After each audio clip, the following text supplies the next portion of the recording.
வணக்கம். பசுங்குடில் பசுமை செழியன் கடலூர் மாவட்டம் காட்டுமன்னார் கோவிலிலிருந்து சிதம்பரம் பாராளுமன்றத்திலே இருந்து ஒரு சிறிய ஒளி நாடாவை பூரண மதுவிலக்கு தமிழகத்திலே வேண்டும், ஒரு சொட்டு மதுவில்லாத தேசம் படைத்திட வேண்டும் என்கிற சித்தாந்தங்களை சுமந்து அரசியல் களங்களை கண்டுகொண்டிருக்கின்ற அரசியல் கட்சிகளுக்கு மத்தியிலே ஒரு பாமரனாக பெருவாரியான கொள்கை கோட்பாடுகளை கொண்டு தேர்தல் காலங்களை விடுத்து அனைத்து நாட்களிலுமே சூழலுக்கு தகுந்தவாறு கொள்கைகளை மாற்றிக்கொள்ளாமல் ஒரே நீடித்த கொள்கைகளோடு மக்கள், மண் வளம், பிரபஞ்சம், உலகமயம் என்கிற அந்த சீரிய முன்னேற்ற பாதையிலே பயணித்து கொண்டிருக்கின்ற அரசியல் கட்சிகளுக்கு மத்தியிலே பூரண மதுவிலக்கு என்பது இன்றைய காலகட்டத்திலே மிகவும் முக்கியமான ஒன்று என்பதை உணர்த்தும் அதே வேளையிலே போதை வஸ்துக்களுடைய புழக்கங்களையும் தடுத்தொழித்திட வேண்டும், முற்றிலுமாக இளைஞர் சக்திகளை பாதுகாத்திட வேண்டும். இந்த நாட்டினுடைய முதுகு தண்டுவடமாக திகழக்கூடிய இளைஞர் சக்திகள், அந்த இளைஞர் சக்திகள் கல்வி ஊடலாக கல்வி வழியாக மேன்மை பெற்று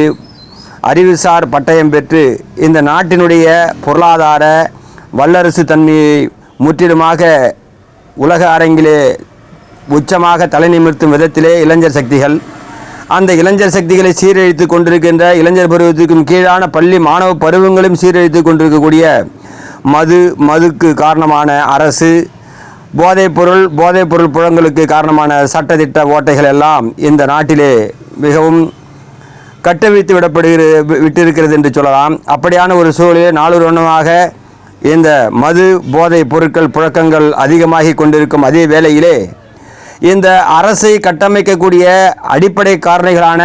கைகோர்க்கக்கூடிய கூட்டணி தோழமைகளான சக்திகள் ஒரு பெரிய சக்திக்கு ஒரு சிறு சக்திகளெல்லாம் ஒன்று சேர்ந்து மேலும் பலம் சேர்ப்பது போல ஒரு பலத்தை சேர்த்து கொண்டு அதே பலத்தை எதிரணியிலே இருக்கின்ற அந்த கட்டமைப்பு என்பது கொஞ்சம் ஐயப்பாடுகளுக்கும் எதிர்மார்களுக்கும் உள்ளாக்கப்படுவதால் அந்த சூழ்நிலையை பயன்படுத்தி அதே அதிகார வர்க்கம் சிறு தோழமைகளுடைய அந்த பெரும்பாலான சக்திகளோடு மன வலிமையோடு மக்கள் வலிமையோடு அரசாட்சிமை ஆளுகின்ற அந்த சூழலிலே அந்த அதிகார வர்க்கத்தினுடைய மையத்தினுடைய ஒரு முக்கியமான வருமானமாக திகழ்கின்ற மது அரசே விற்று கசானாவை சேர்க்கின்ற இந்த சூழலிலே தமிழகத்திலே மதுவை விற்று மது மூலமாக இந்த மக்களை நடத்துகின்ற அரசுக்கு கை கொடுக்கின்ற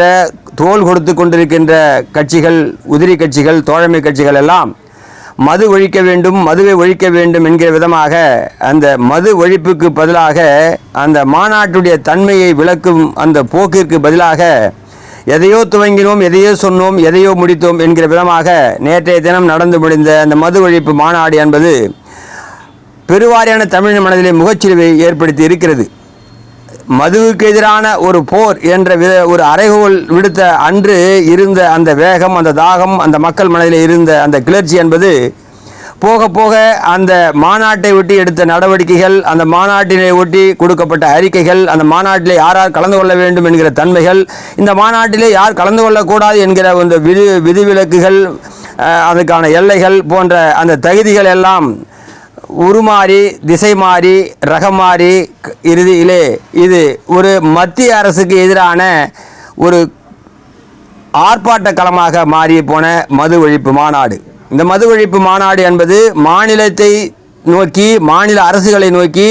மாநில அரசு அங்கமாக வலது இடமாக இருந்து கொண்டிருக்கின்ற கட்சிகள் இங்கே வினா விடுத்து அந்த மதுவை ஒழிப்பதற்கு பதிலாக அவர்களோடு சேர்ந்து கொண்டு மத்திய அரசை நோக்கி மதுவை ஒழியுங்கள், தேசிய கொள்கையை கொடுங்கள் என்று சொல்லி ஒரு பொய்யான பிரச்சாரத்தை ஏற்படுத்தி இந்த மாநாட்டினுடைய தன்மையை பிசுபிசுக்க செய்து நீர்த்து போக செய்து விட்டனர் என்றே சொல்லலாம். உண்மையாகவே மதுவுக்கு எதிராக களத்திலே இறங்குகிறது இந்த இயக்கம் என்று சொல்லி அந்த அறைகோல் விடுத்த அன்று ஒட்டுமொத்த தமிழினும் திரும்பி பார்க்கின்ற அந்த சூழலை நாம் கண்டோம். இது ஒரு மாத காலமாக இதை பற்றி பேசி கடைசியிலே இது பேசியதற்கும் சொன்னதற்கும் அர்த்தமில்லாமல் ஒரு சூழலை நேற்றைய மதுவிலக்கு மாநாடு இறுதியிலே நடத்தி முடித்து தந்தது என்பது எல்லோரும் பார்த்த ஒன்று, பார்த்து கொண்டிருக்கிற ஒன்று. அரசோடு கைகோர்த்து கொண்டு அரசுக்கு இரண்டாவது முறையாக ஆட்சி பலத்தை அமர வைத்துவிட்டு அந்த அரசிடம் கேட்க வேண்டிய கேள்விகளை மத்திய அரசை போய் கேட்கின்ற அந்த கேள்வி வினா என்பது ஒரு நகைப்புக்குரிய வினா என்பதை பல ஆண்டுகள் அரசியல் களத்தில் நின்று அரசியல் பக்குவம் பெற்ற ஒரு முதிர்ச்சியான ஒரு தலைவர் நேற்றைய பேச்சுக்கள் என்பது அரசியல் பக்குவம் இல்லையோ, இந்த விஷயங்கள் எல்லாம் ஏதோ ஒரு விஷயத்திற்காக அடிமை சாசனம் எழுதி கொடுத்து விட்டாரோ என்பது போல அந்த பேச்சுக்கள் எல்லாம் இருந்தது. மோடியை பார்த்து தேசிய மது ஒழிப்பு கொள்கை வேண்டும் என்பதற்கு முன்பாகவே தமிழகத்திலே மாநில அரசுகள் மது ஒழிப்பு கொள்கையை கையில் எடுத்துக்கொண்டு அந்த மது ஒழிப்பு கொள்கை அடிப்படையிலே கடைகளை திறந்து வைத்துக்கொண்டு அந்த கடைகள் வாயிலாக வருடத்திற்கு இத்தனை ஆயிரம் கோடி ரூபாய் வருமானம் ஈட்ட வேண்டும் என்று டார்கெட் இலக்கை நிர்ணயித்துக் கொண்டு ஒரு தீபாவளிக்கு 45,000, அடுத்த தீபாவளிக்கு 50,000, அதுக்கு அடுத்த தீபாவளி 60,000 என்று வருடத்திற்கு 5,000 10,000 கோடி அதிகப்படுத்தும் அந்த டாஸ்மாக் கடைகளுடைய வருமானத்தை பற்றி கட்டுப்படுத்த ஒரு வினா எழுப்புவதற்கான ஒரு கேள்வி எந்த நூதனமும் எந்த சூழலும் இல்லாமல் எந்த அரசு இந்த மதுவை திறந்து வைத்து மதுக்கடைகளை திறந்து வைத்து இந்த மக்களை ஏமாற்றி வஞ்சித்து அந்த மக்களிடமே காசுகளை பிடுங்கிக் கொண்டு அந்த மக்களுக்கு இலவசம் என்கிற பெயரிலே ஒரு கபட நாடகம் ஆடிக்கொண்டிருக்கின்ற அரசுக்கு கைகோர்த்து கொண்டு இருக்கும் இந்த சூழலிலே இந்த மது ஒழிப்பு மாநாடு எவ்வளவு முக்கியத்துவமான மாநாடு என்பதை அறிவிப்பு என்று எல்லா தமிழனுமே உணர்ந்தான். ஆனால் இறுதியிலே இந்த மது ஒழிப்பு மாநாட்டிலே கலந்து கொள்ள தலைவர்களுடைய கட்சிகளுடைய யார் கலந்து கொள்ள வேண்டும் என்கிற அந்த விதி விலக்குகள் வரம்புகள் எல்லாம் இந்த மாநாட்டினுடைய அந்த போக்கு என்ன என்பதை அச்சத்திலே ஆழ்த்திவிட்டது. அதனுடைய ஒரு பகுதியாக நேற்று பெண்களை இழிவுபடுத்தும் விதமாக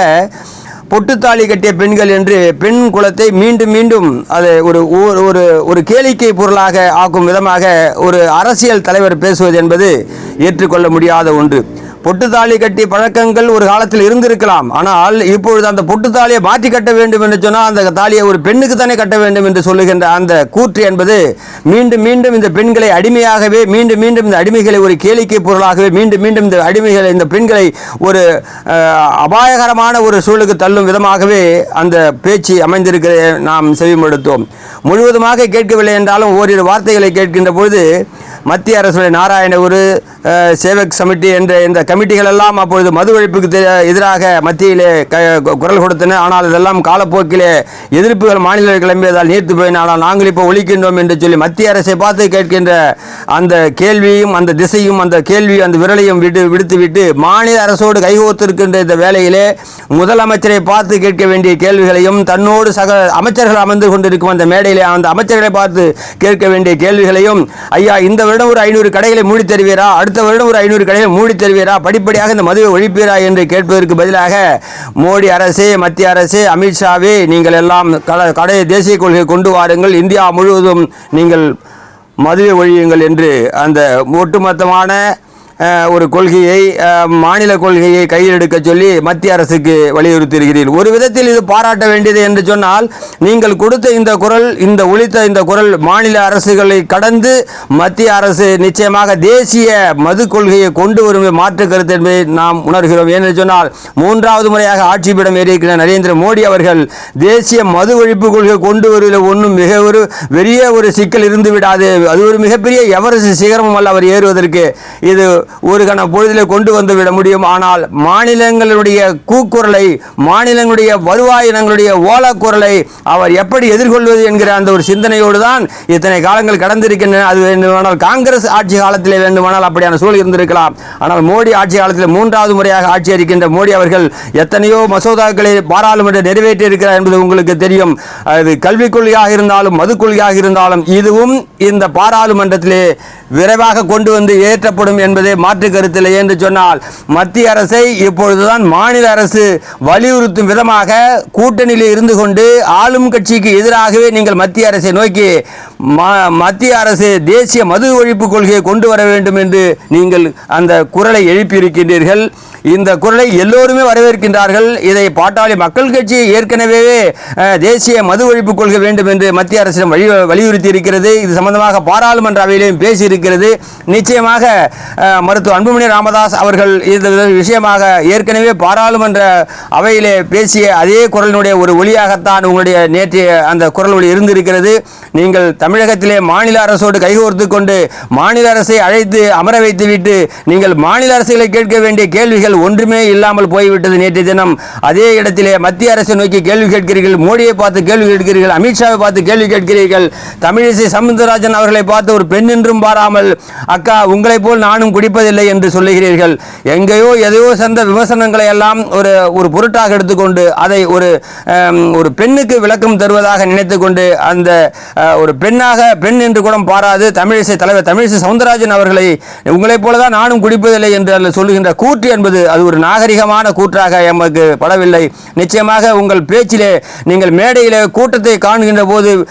ஏதோ ஒரு உணர்ச்சி வசத்தில் சில வார்த்தைகளை விட்டு விடுகின்றீர்கள். அந்த வார்த்தைகள் எல்லாம் பல சமுதாயத்தினுடைய பெண்களையும் பல சமுதாயத்தினுடைய இளைஞர்களையும் மனதை புண்படுத்துகிறது என்பதை நீங்கள் மறந்துவிட வேண்டாம். அடங்க மறு அத்துமீறி என்ற அந்த வசனங்களும் வயிற்றிலே கருவளர வேண்டும் என்று ஒரு சமுதாயத்தினுடைய பெயரை சொல்லி பேசிய அந்த பொது மேடை பேச்சியும் சரக்கு மிடுக்கு என்று பேசிய அந்த வார்த்தைகள் எல்லாம் ஒரு தலைவர் பேசக்கூடிய பேச்சு இல்லை என்பதையெல்லாம் நீங்கள் அதையெல்லாம் பொருட்படுத்தாமல் அவர்களோடு கடந்த காலங்களில் எங்களுக்கு கசப்பான அனுபவங்கள் இருக்கிறது, அவர்கள் எங்களை இரத்தக்கரையோடு கைகோர்த்திருக்கிறார்கள், நாங்கள் இரத்தக்கரையோடு கைகோர்த்தோம் என்று எல்லாம் நீங்கள் சொல்லுகிறீர்கள். ஆனால் இதயத்திலே கீறி கிழித்த காயங்கள் இந்த பல சமுதாயங்களுக்கு உங்களுடைய வார்த்தைகள் அமைந்திருக்கிறது என்பதை நீங்கள் மறந்துவிட வேண்டாம். நீங்கள் ஒரு தலைவராக இருந்து நீங்கள் கொடுத்த காயங்களைப் போலவே எதிரும் புதிருமாக இங்கும் அங்குமாக ஒன்று இரண்டு சம்பவங்கள் நடந்திருக்கலாம். ஆனால் அதற்காக ஒட்டுமொத்தமாக மாநிலத்திலுடைய மது ஒழிப்பு கொள்கைக்காக வேண்டி ஒரு சார்ந்த மக்களை ஒதுக்கிவிட்டு ஒரு சார்ந்த தலைவர்களை ஒதுக்கிவிட்டு ஒரு சார்ந்த கட்சிகளை ஒதுக்கிவிட்டு இந்த மதுவை தயாரிக்கின்ற மது ஆலைகளை நடத்துகின்ற இயக்கங்களையும் மது கடைகளை திறந்து வைத்து அந்த வருமானத்திலே அரசு ஆண்டு கொண்டிருக்கின்ற ஆளுமை அரசினுடைய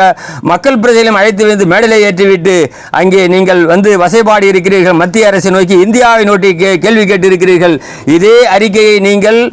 முதலாக மது ஒழிப்பு மாநாடு என்று அறிவித்த அன்று இந்திய அரசுக்கு எதிராக மது ஒழிப்பு மாநாடு தமிழகத்திலே திராவிட முன்னேற்ற கழக கூட்டணி கட்சிகளோடு தோழமை கட்சிகள் நடத்தப்படும் என்று சொல்லியிருந்தால் இந்த தலைப்புக்கு ஒரு சாரம் இருந்திருக்காது, அந்த சாரம் நீர்த்து போயிருக்கும். ஏனென்று சொன்னால் அடிப்படையிலேயே அன்றே நீங்கள் இதை அறிவித்திருந்திருக்கலாம். மத்திய அரசை நோக்கி நாங்கள் மது ஒழிப்புக்கு மாநாடு நடத்துகிறோம் என்று சொல்லி இந்த அளவுக்கு கூட்டம் கூடி இருக்காது என்பது நிதர்சனம். எதிர்பார்த்த அளவுக்கு கூட்டம் வரவில்லை என்றாலும் மாநாடை ஓரளவுக்கு நடத்தி முடித்திருந்த போதும் இதில் வந்திருந்த எண்ணிக்கை என்பது மது ஒழிப்பு என்கிற அந்த ஒரு வெறித்தனமான மனநிலைப்பாடுதான் வந்திருந்தார்களே தவிர அதே கட்சியோடு கோர்த்து கொண்டு மீண்டும் அந்த ஆட்சியில் அமர்ந்து கொண்டு 1-2 சீட்டுகளுக்காக இந்த மது ஒழிப்பு கொள்கைக்கு எதிரான கட்சியாக சொல்லிக்கொண்டு பேச்சில் வேணால் சொல்ல வேண்டாம். திராவிட முன்னேற்ற கழகம் மது ஒழிப்பு தான் விரும்புகிறது என்று சொல்லிக் கொள்ளலாமே தவிர ஆனால் நிஜத்தில் களத்தில் அப்படி நிலைப்பாடு இல்லை என்பதை இந்த 15 நாளாக 20 நாளாக இந்த அரசு எடுத்த நடவடிக்கைகளும் நீங்கள் மேடையில் அழைத்து பேசிய அந்த விதங்களும் என்பது நிச்சயமாக இது இனி தமிழகத்தில் நடக்காது என்பதை புரிந்து கொள்ளணும். நாங்கள் புரிந்து கொண்டோம், அதையும் இந்த மக்கள் புரிந்து கொண்டு உங்களிடமிருந்து விலக ஆரம்பித்து விடுகின்ற மாற்று கருத்தில்லை. உங்கள் அமைப்பிலிருந்து கொஞ்சம் கொஞ்சமாக தொண்டர்கள் குறைந்து போவதற்கு இப்படியான முடிவுகள் தொடர்ந்த நிலைப்பாடுகள் உங்களுக்கு ஒரு அடித்தளம் அமைத்துவிடும் மாற்று கருத்தில்லை. நடிகர் விஜய் அவர்களும் மரியாதைக்குரிய நாம் தமிழர் கட்சி சீமான் அவர்களும் தமிழகத்திலே தனது அந்த அரசியல் பயணத்தை களமேற்றி வந்து கொண்டிருக்கும் இந்த வேளையிலே உங்கள் இயக்கத்தினுடைய தொண்டர்கள் எங்கே பிரிந்து சென்று அந்த இயக்கங்களை சேர்ந்து இயக்கம் தேய்ந்து விடுமே என்கிற அந்த அடிப்படையிலே மது ஒழிப்பு என்கிற அந்த கொள்கையை எடுத்து இந்த தொண்டர்களை உற்சாகப்படுத்தி இருக்கிறீர்கள், வரவேற்க வேண்டிய விஷயம். ஆனால் அதே சமயத்தில் இதே கொள்கை நிலைப்பாடோடு நீங்கள் தொடர்ந்து ஆளும் அரசுக்கு கைகோர்த்து கொண்டு மது ஒழிப்போம் என்று சொல்லி இந்தியாவை நோக்கி எல்லா மாநிலங்களும் மது ஒழித்தால் தான் தமிழகத்திலே மது ஒழியும் என்ற அந்த சாக்குப்போக்கு காரணங்கள் எல்லாம் சொல்லி மொட்டத்தலைக்கும் முடங்காலுக்கும் முடிச்சு போட்ட கதையாக இந்த மது ஒழிப்பு மாநாடுடைய அம்சத்தையும் இதனுடைய வலிமையையும் நீர்த்து போக செய்துவிட்டது என்பது எமது தாழ்மையான கருத்து என்பதை நேரத்தில் தெரிவித்துக் கொண்டு இனி வரும் காலங்களிலாவது மது ஒழிப்புக்கு எதிராக மத்திய அரசை கை நீட்டி கேட்பதற்கு முன்பாக தேசிய கொள்கை எதிர்பார்ப்பதற்கு முன்பாக மாநில அரசுகளிடையே கைகோர்த்திருக்கும் அந்த அதிகாரத்திற்கு நீங்கள் எல்லாம் பக்கபலமாக இருந்திருக்கும் இந்த வேளையிலே அவர்களை நோக்கி கேள்வியை விடுங்கள். அவர்கள் நோக்கி கூட்டணி அமைக்கும் போது கொள்கையை இதை நீங்கள் செய்தால் இதை நாங்கள் செய்வோம் என்று நிர்பந்தம் விதியுங்கள். கூட்டணி அமைப்பதற்கு முன்னாலே மது ஒழிப்பு சம்பந்தமான அந்த கான்செப்டை நீங்கள் கையிலே எடுத்து இப்படி செய்தால் நாங்கள் இப்படி செய்வோம் என்று கூட்டணி வையுங்கள். 1 2 சீட்டுகளுக்காக 5 6 சீட்டுகளுக்காக அல்லது சீட்டுடைய வலிமை உயர்த்துவதற்காக அல்லது சோர்விழந்து போன தொண்டர்களுடைய மனநிலை உற்சாகப்படுத்துவதற்காக எதையோ ஒன்று சொன்னோம், எதையோ ஒன்று செய்தோம் என்பதாக சொல்லி மது ஒழிப்பு மாநாடு என்று சொல்லி அதிமுகவும் கலந்து கொள்ளலாம் என்று சொல்லி இறுதியிலே திமுக வந்து கலந்து கொண்டு அந்த திமுக கூட்டணி கட்சிகள் கலந்து கொண்டு இந்த மது ஒழிப்புக்கு முற்றுமாக 100க்கு 100 விழுக்காடு போராடுகின்ற இந்த மது ஒழிப்பை முழுவதுமாக விரும்புகின்ற தலைவர்கள் எல்லாம் ஒதுக்கி வைத்துவிட்டு மது ஆலைகளையும் மது கடைகளையும் திறந்து வைத்து மது சாலைகளிலே உருண்டு விரண்டு கொண்டிருக்கின்ற திராவிட இயக்கங்களுடைய கைக்கூலிகள் எல்லாம் கூட்டி அழைத்து வைத்துக் கொண்டு மேடையிலே இப்படியான ஒரு மது ஒழிப்பு மாநாடு நடத்தி இருப்பது என்பது நிச்சயமாக அந்த அமைப்பினை சார்ந்த தொண்டர்களுக்கே விரக்தியை ஏற்படுத்தி இருக்கும். இந்த விரக்தியை தடுத்து நிறுத்த வேண்டுமே ஆனால் நீங்கள் நிச்சயமாக மது ஒழிப்பு சம்பந்தமான விஷயங்களை மாநில அரசை நோக்கி நீங்கள் வினா எழுப்ப வேண்டும், மத்திய அரசை நோக்கி வினா எழுப்புவதற்கு முன்பாக. ஆனால் நிச்சயமாக மோடி இதையும் செய்வார் என்பதை நீங்கள் மறந்துவிட வேண்டாம். நிச்சயமாக தேசிய மது ஒழிப்பு கொள்கையை மோடி தான் கொண்டு வர வேண்டும் என்ற நிர்பந்தம் இருந்தால் அன்று ஒட்டுமொத்த தமிழகத்தினுடைய இந்த கட்சிகள் எல்லாம் பிரிந்து பாஜகவில் இணைந்து விடுவார்கள் என்ற மாற்று கருத்து என்பதை நேற்று தெரிவித்துக் கொண்டு தமிழகத்திலே பாஜகவை இப்படிதான் கால் ஒன்று செய்ய வேண்டும் என்று சொன்னால் தேசிய மது ஒழிப்பு கொள்கை ஒன்று நிச்சயமாக உங்கள் குரலுக்கு பின்னாலே அல்ல, இது ஏற்கனவே ஒழித்த குரல் தான். அந்த குரல் அடிப்படையில் நிச்சயமாக மத்திய அமைச்சரவை ஒரு கமிட்டி அமைக்க என்பதிலே மோடி அவர்கள் மீது நம்பிக்கை வைத்திருக்கிறோம். வேண்டும் மோடி மீண்டும் மோடி என்கிற விதமாக மோடிஜி அவர்கள் இந்த சிறப்பான ஒரு ஆலோசனை நீங்கள் இந்த மாநாட்டு மூலமாக ஒரு கோரிக்கையாக வைத்து மத்திய அரசை கேள்வி கேட்க வேண்டும், மாநில அரசை தொட்டுவிடக்கூடாது, மாநில அரசை நாம் கோபப்படுத்த விடக்கூடாது, மு.க. ஸ்டாலின் அவர்களை நாம் நெருடிவிடக்கூடாது, அங்கே மேடையில் அமர்ந்திருக்கின்ற RS பாரதி போன்றவர்கள் எல்லாம் நாம் மனம் குளிர செய்ய வேண்டும் என்பதற்காக வேண்டி மோடியும் அமித்ஷா அவர்களையும் தமிழிசை சவுந்தரராஜன் அவர்களையும் ஹெச்ராஜா அவர்களையும் நீங்கள் விழித்திருப்பது என்பது இது ஒரு சாக்குப்போக்கான மாநாடாக நீங்கள் அறிவித்த அன்று இருந்த அந்த வேகம் தாகம் இந்த மாநாட்டு முடிந்த நேற்று இல்லாமல் போனது, நீர்த்து போனது என்பது உண்மையான தமிழனின் நிலைப்பாடு, பாமரனின் கருத்து என்பதை இந்த நேரத்தில் மனதிலே நிறுத்தி விடுதலை சிறுத்தைகள் இயக்கத்திலிருந்து தொண்டர்கள் விஜய் இயக்கத்திற்கோ அல்லது சீமானுடைய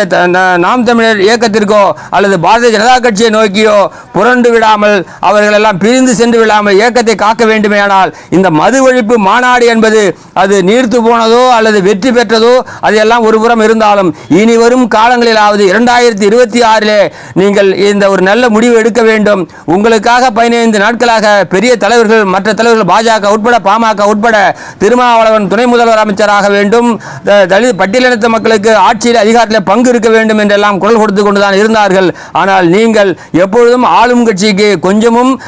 களங்கம் ஏற்பட்டு விடாதிருக்க, கொஞ்சமும் அவர்கள் கோபப்பட்டு விடாமல் இருக்க, அவர்கள் சார்ந்தே அந்த தோழமையை பாராட்டுகின்றோம், நாங்கள் கூட்டணியில் இருக்கின்றோம், திமுகவிற்கும் எங்களுக்கும் எந்த விதமான சலசலப்பும் இல்லை என்று சொல்லி நீங்கள் அவருக்கு எதிராகவே சில விஷயங்களை செய்து உங்கள் இயக்கத்தை வலிமைப்படுத்திக் கொள்வதற்காக இந்த மாநாட்டை நடத்தி முடித்திருக்கிறீர்கள் என்பது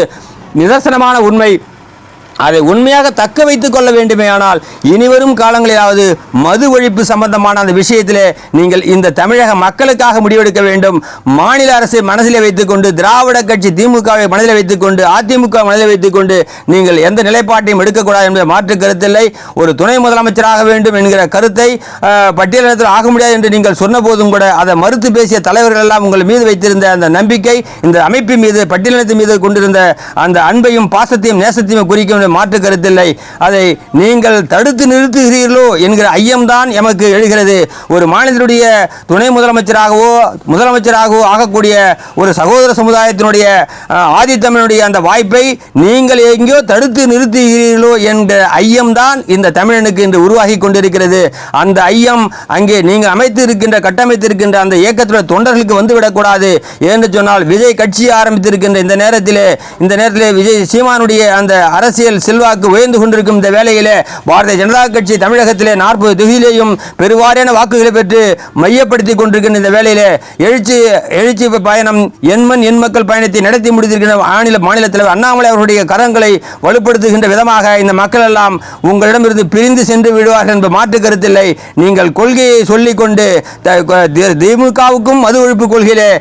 அந்த சம்மதம் இருக்கிறது, அவர்களும் அதை தான் விரும்புகிறார்கள் என்று சொல்லிவிட்டு அவரை மேடையில் அமர்த்திவிட்டு மது ஒழிப்பு ஒழிப்பு மாநாடு என்று சொல்லி ஒரு மகளிர் மாநாட்டை நடத்தி முடித்து அதிலே பல விமர்சனங்களை எழுப்பியிருக்கிறீர்கள். அது உங்களுக்கு அரசியல் பயணத்திலே பின்னடைவை ஏற்படுத்தும் என்பதிலே மாற்று கருத்தில்லை. இதே ஒரு நாள் நீடித்து போகுமேயானால் ஒரு நாள் துணை முதலமைச்சராக